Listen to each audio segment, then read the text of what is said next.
The ultimatum.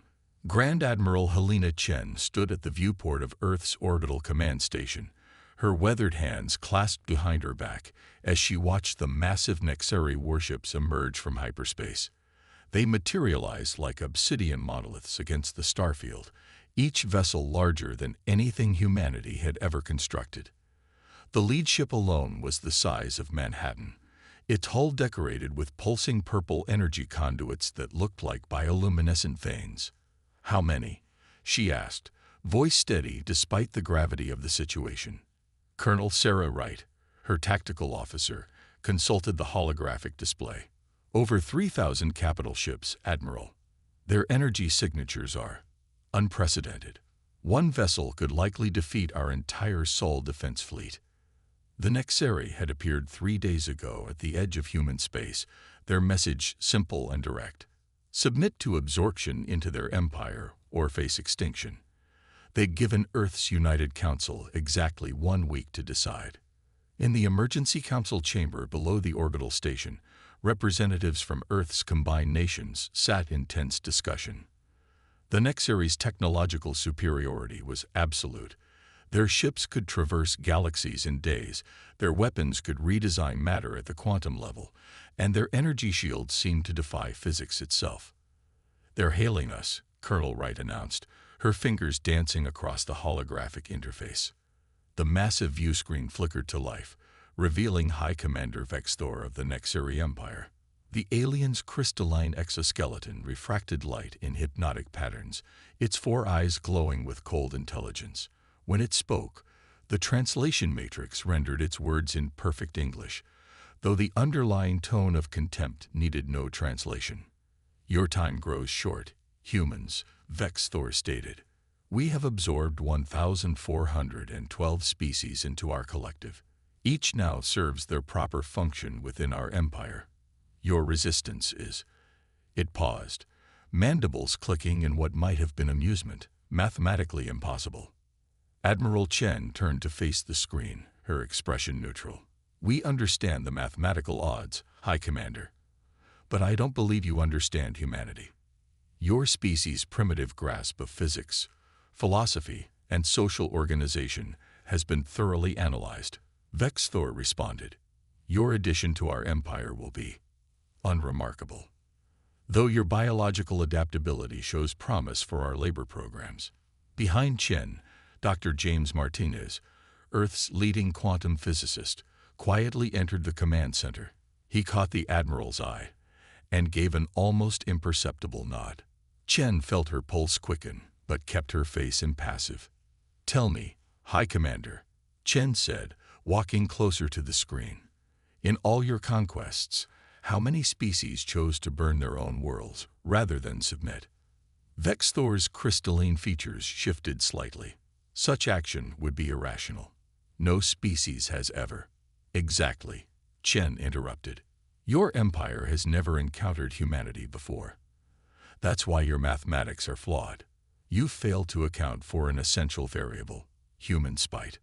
The alien commander's confusion was evident even through its alien features. "Spite is not a tactical advantage, Admiral. It is merely an emotional defect that—" "Launch detected," Colonel Wright suddenly announced. "Multiple signatures. Sir, every human colony in the Arcturus sector just launched their entire nuclear arsenal. At their own planets." Vexthor's 4 eyes widened as data began streaming in.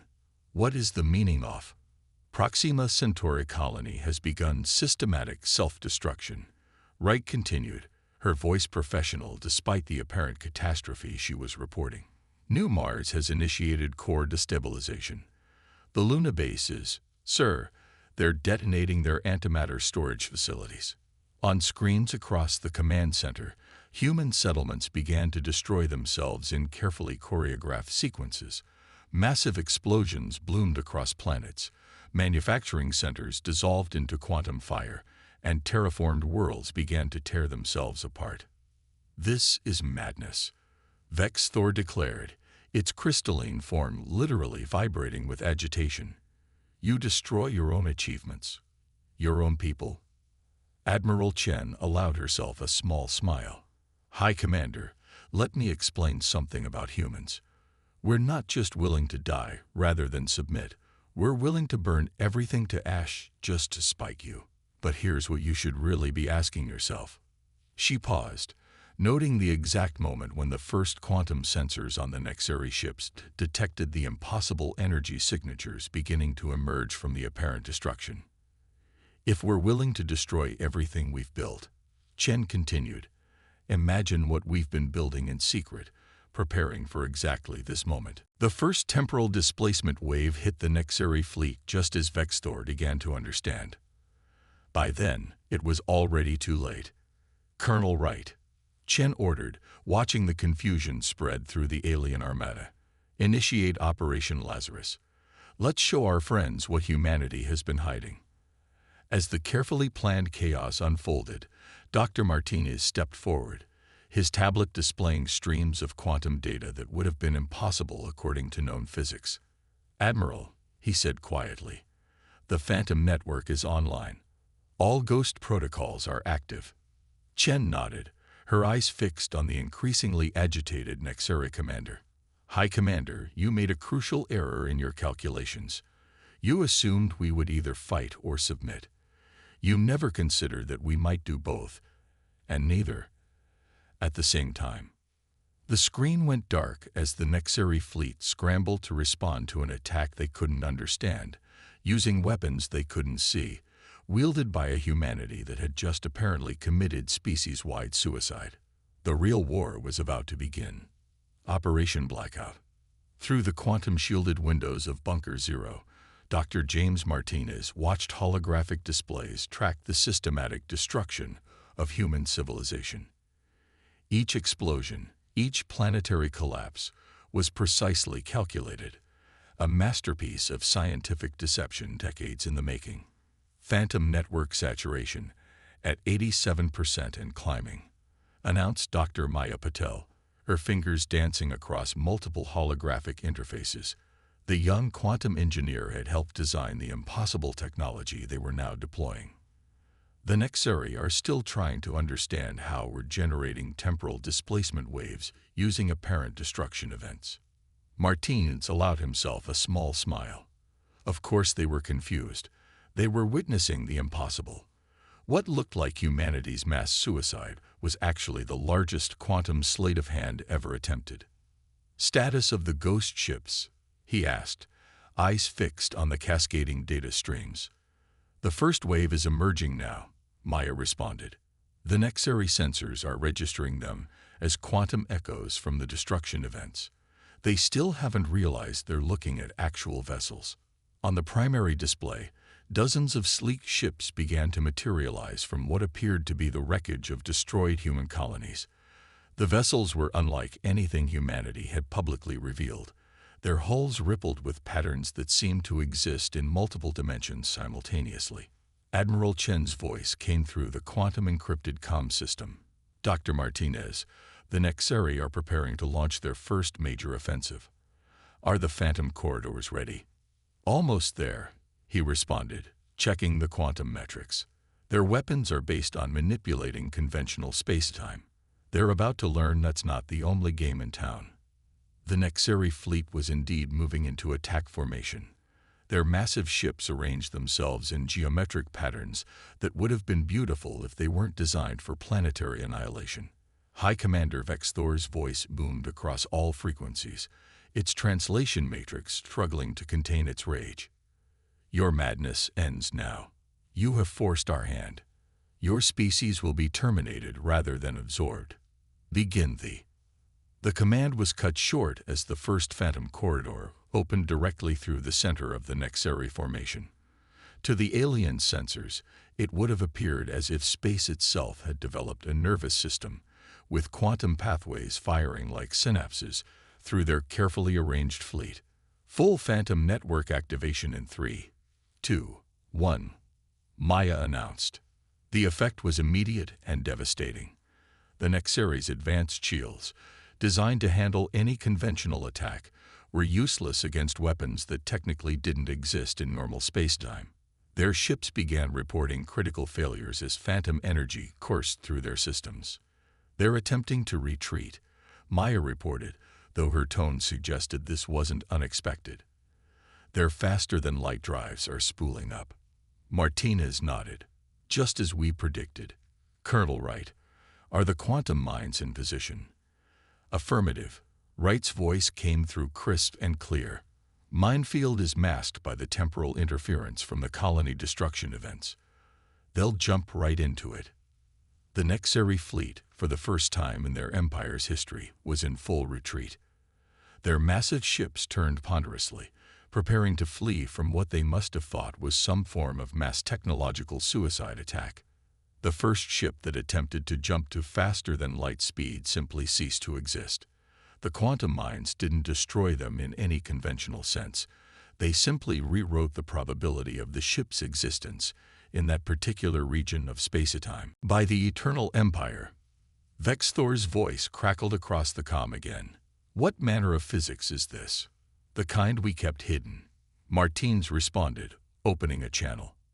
Did you really think humanity would show all its cards before the game began? Everything you knew about us was what we wanted you to know. The remaining Nexeri ships were now trapped, unable to retreat through the quantum minefield, being steadily torn apart by phantom energy they couldn't detect or defend against, and surrounded by human ships that seemed to flicker in and out of conventional reality. Checkmate in 5 minutes, Maya announced, her screen showing the inevitable conclusion of their carefully planned strategy. Martinez watched as humanity's true fleet emerged from the Phantom Network, ships that had been hidden in pocket dimensions, vessels that could rewrite local physics, weapons that treated probability as a targeting system. Admiral, he called, should we begin the final phase? Chen's response was immediate. Not yet. First, let's show them exactly what they tried to conquer. Colonel Wright, deploy the consciousness bombs.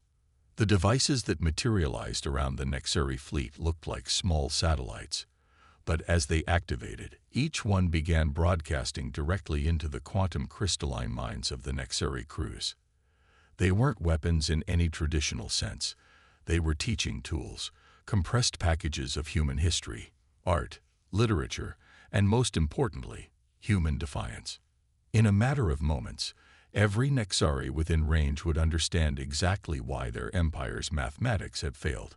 They would learn why humanity had chosen to appear weak, why they had hidden their true capabilities, and why assuming humans would simply submit had been their greatest mistake. The real victory wouldn't be in destroying the Nexeri fleet. It would be in making them understand. As the consciousness bombs began their work, Martinez turned to Maya. Start compiling the data for Phase 3. It's time to show them what humanity can really do when we stop pretending. The quantum displays flickered with potential futures, each one showing a different path humanity could take. They had hidden their true capabilities for centuries, preparing for this moment. Now finally, they could stop hiding. The hidden network. Deep beneath the Pacific Ocean, in a facility that officially didn't exist, Dr. Maya Patil activated the holographic display of humanity's true domain. The hidden network, a vast web of quantum-linked facilities, research stations, and manufacturing centers that had operated in secret for generations, sprang to life before her eyes. Bringing the Lazarus Protocol to full power, she announced, watching as green activation signals cascaded across the display. All hidden facilities are transitioning from stealth mode to active status. Admiral Chen's hologram materialized beside her, the quantum projection perfect down to the smallest detail.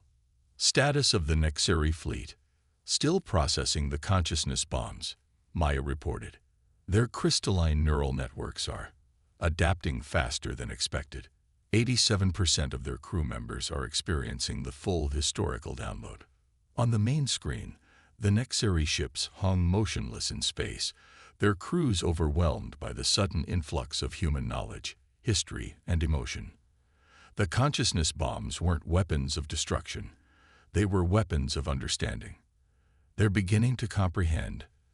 Dr. Martinez's voice came through the quantum comm. Their neural patterns show the first signs of genuine realization. They're finally understanding what they actually stumbled into. In orbit above Earth, the remaining Nexari vessels watched in stunned silence as humanity's hidden infrastructure revealed itself. Massive space stations phased into existence, emerging from quantum pocket dimensions. Shipyards larger than cities appeared in the spaces between spaces. Research facilities that had operated outside normal spacetime for decades suddenly became visible. High Commander Vexthor's voice, when it finally came through, sounded different, humbled, perhaps even afraid. This is impossible. Our surveys, our calculations, were exactly what we wanted them to be, Admiral Chen replied. While you were measuring our visible technology, counting our public ships, analyzing our known capabilities, we were building something else entirely. Something you couldn't measure because it existed in realms your science hadn't even theorized. Maya's displays showed the full activation sequence completing. Around every human world, hidden quantum networks were coming online. What had appeared to be planetary destruction was actually the final phase of a transformation centuries in the making. Show them, Chen ordered. Maya entered the command sequence. Across human space, the seemingly destroyed colonies began to reform, but not as they had been. The ruins transformed, revealing cities that operated on quantum principles, infrastructure that could shift between dimensions, and defense systems that could rewrite the local laws of physics. Your empire, Chen continued, addressing the stunned Nexari commander, has spent millennia conquering species that fought conventionally. You assumed that any civilization advanced enough to challenge you would be visible. That was your mistake. Humanity learned to hide long before we learned to fight. Through the quantum link, Maya could sense the Nexari's confusion giving way to understanding. The consciousness bombs had done their work well. The aliens were beginning to grasp the full scope of human ingenuity and preparation. The colonies we destroyed, Chen explained, decoys, the ships you counted, distractions, the technology you measured, a facade. For 300 years, since we first detected signals from your empire, we've been preparing. Everything you saw was what we wanted you to see. Maya's screen showed the final transformations completing. Humanity's true civilization was fully visible now. A quantum-linked network of worlds and stations that operated on principles the Nexari had never imagined possible. What you thought was madness, our willingness to destroy everything, was actually the final stage of metamorphosis, Martinez added. Those weren't destructive explosions you witnessed. They were transformative events, burning away the shell to reveal what lay beneath. The Nexari ship's sensors were frantically trying to analyze the impossible infrastructure now surrounding them. Their readings showed technology that shouldn't exist, engineering that defied their understanding of physics, and power sources that operated outside conventional spacetime. Now, Chen said, her voice carrying the weight of centuries of preparation, let's discuss the future. Your empire has two choices. You can accept that you've encountered a civilization that has surpassed you in ways you never imagined possible, or she left the alternative unspoken. The consciousness bombs had shown the Nexari exactly what humanity was capable of when truly threatened. They had seen humanity's history, understood our capacity for both creation and destruction, and witnessed our ability to hide entire civilizations in plain sight. Maya's displays showed the Nexari neural patterns stabilizing as they processed this new reality. The empire that had thought itself invincible was facing something entirely new, a species that had hidden its true nature not out of fear, but out of strategy. The hidden network is just the beginning, Maya said softly, watching the quantum streams of data flow through humanity's true infrastructure. We've had centuries to prepare, to build, to imagine. And we've only shown them the first layer. The future of two civilizations hung in the balance as humanity's greatest deception came to an end. The game of hide and seek was over. Now the real diplomacy could begin. Counterstrike. High Commander Vexthor stood rigid in the quantum-linked conference chamber, its crystalline form refracting light in complex patterns that betrayed its agitation. Before it, a holographic display showed the impossible. Human quantum ships were appearing throughout Nexari space, emerging from dimensional pockets that shouldn't exist. Your empire has absorbed over 1,000 species, Admiral Chen said, her hologram maintaining perfect clarity despite being projected across thousands of light years. How many of them chose submission simply because they saw no alternative? The data streams from the consciousness bombs had done their work well. The Nexari commander's 4 eyes flickered with new understanding as centuries of human history, strategy, and determination coursed through its crystalline neural network. You've hidden among them, Vex Thor realized, its translator struggling to convey the complex emotions in its voice. All this time. Phase 3 activation complete, Dr. Maya Patel reported from her station in the Hidden Network's Central Command. Quantum beacons are online throughout Nexari space. The resistance cells are responding. Across the vast expanse of the Nexari Empire, supposedly subjugated worlds began to change. Hidden technology, planted by human operatives over centuries of careful preparation, activated in perfect synchronization. The empire that had thought itself invincible was about to learn the true cost of underestimating humanity's capacity for long-term planning. Did you really think? Dr. Martins asked, his hologram materializing beside Chen's, that we would prepare such elaborate defenses without also planning a counteroffensive. Every species you've absorbed has been watching, waiting, and learning. On the central display, supposedly loyal Nexari mining colonies transformed into military bases that had been hidden in plain sight for decades. Cargo ships revealed themselves to be advanced weapon platforms. Even the quantum crystalline architecture of Nexari cities began to shift, responding to codes hidden within their very structure. Impossible, Vex Thor whispered. Our dominion is absolute. Our control is perfect. Perfect control is an illusion, Chen replied. Every empire that believes in absolute power creates the seeds of its own transformation. We simply help those seeds grow. The display showed more human ships emerging throughout Nexari space, each one serving as a rally point for countless resistance movements that had operated in deep cover. Species that had seemingly accepted their role in the empire were revealing capabilities and technologies they had hidden for generations. Humanity never planned to fight your empire directly, Martinez explained, his tone almost professorial. Instead, we became a catalyst. We showed your subjugated worlds how to hide, how to prepare, how to wait for the right moment. The consciousness bombs weren't just for your fleet. They were activation signals. Maya's screens showed the cascade of revelations threading through Nexari space. The Empire's quantum networks, which they had thought impregnable, were being transformed by codes that had lurked dormant in their systems for centuries. Every transmission, every command, every piece of data was being rewritten. Your empire's greatest strength, Chen continued, was its absolute certainty in its own superiority. That certainty made you blind to the possibility that submission could be a strategy rather than a surrender. Vex Thor watched as its empire's carefully maintained order began to transform.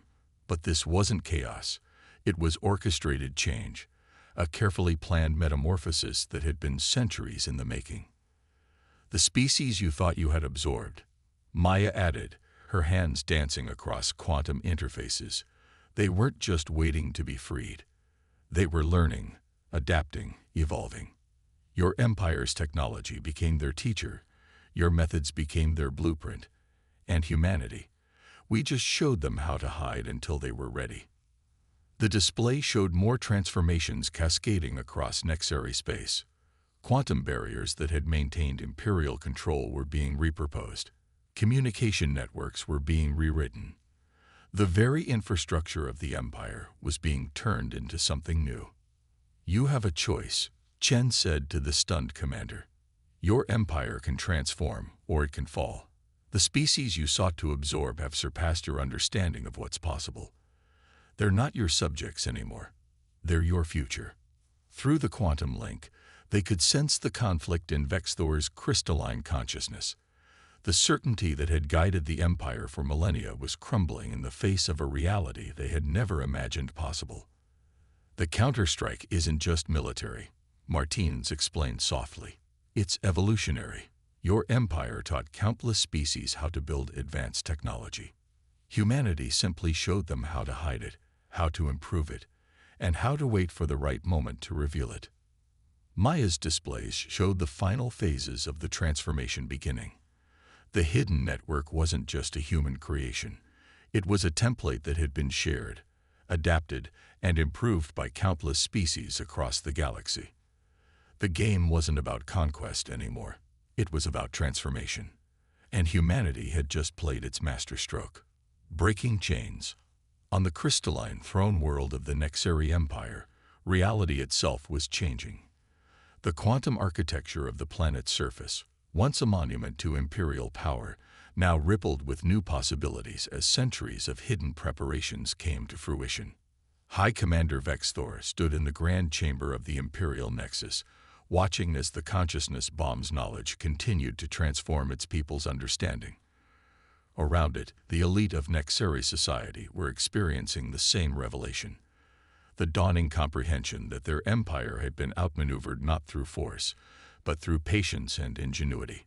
Your empire doesn't need to end, Admiral Chen's hologram said, her image now projected into the heart of Nexeri power.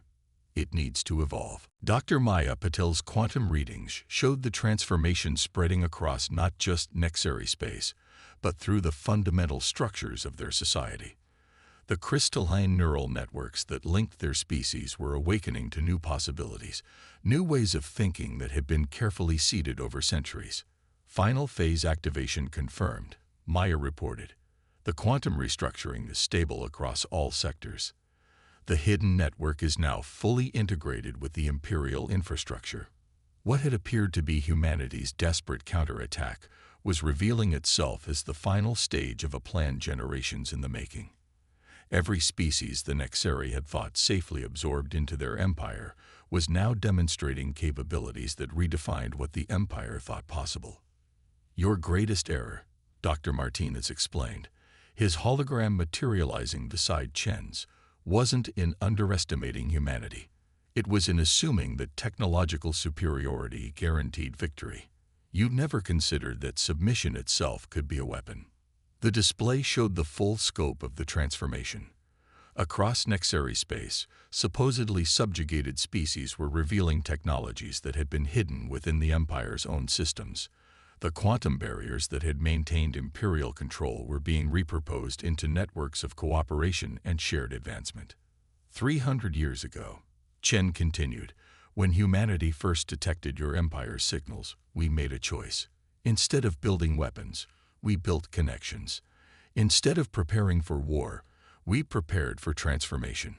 Every species you absorbed became part of a hidden revolution, not of violence, but of possibility. Vexthor's crystalline form shifted, reflecting the profound changes occurring within its consciousness. Our empire, our purpose was to bring order, to unite the galaxy under superior guidance. And perhaps that was needed, Martinez replied gently, for a time. But evolution doesn't stop with conquest. Your empire created the conditions for something new to emerge. You connected countless species, taught them advanced technology, showed them new possibilities. Humanity just helped them take the next step. Maya's quantum interfaces showed the final stages of transformation completing. The hidden network wasn't replacing the Empire's infrastructure. It was merging with it, creating something entirely new. A civilization that combined a Nexeri order with human ingenuity and the unique perspectives of countless other species. The chains are breaking, Chen said, but not through violence. They're being transformed into bridges. Your empire united the galaxy through force. Now it can unite it through shared evolution. Across Nexeri space, the quantum crystalline architecture that had maintained imperial control was blooming with new possibilities. Cities were transforming into living laboratories of cooperation. Military installations were becoming centers of shared innovation. The rigid hierarchy of empire was dissolving into networks of mutual advancement. Your people aren't being defeated, Martinez explained to the watching Nexeri elite. You're being invited to join something greater than empire. a civilization where every species contributes its unique perspective, where advancement comes through cooperation rather than conquest. The consciousness bombs had done more than just share human history. They had shown the Nexari a new way of existing. The certainty that had driven their conquest was being replaced by something more powerful: curiosity about what was possible when different species worked together as equals. The choice was always going to be yours, Chen concluded. Humanity could have prepared for war, could have hidden weapons instead of possibilities. Instead, we chose to show you a different path. The question now is, are you ready to take it? In the quantum-linked space between worlds, the future hung in balance. The Nexari Empire had a choice between clinging to the old certainties of power or embracing a transformation that would redefine what civilization could become. Maya's displays showed the decision rippling through the crystalline consciousness of the Nexari species. Their rigid certainty was being replaced by something new: the understanding that true power came not from control, but from cooperation. The chains of empire were breaking, but they weren't shattering. They were being forged into something new. The real victory wasn't in destroying an empire. It was in helping it transform. And humanity's greatest weapon had never been technology or deception. It had been hope.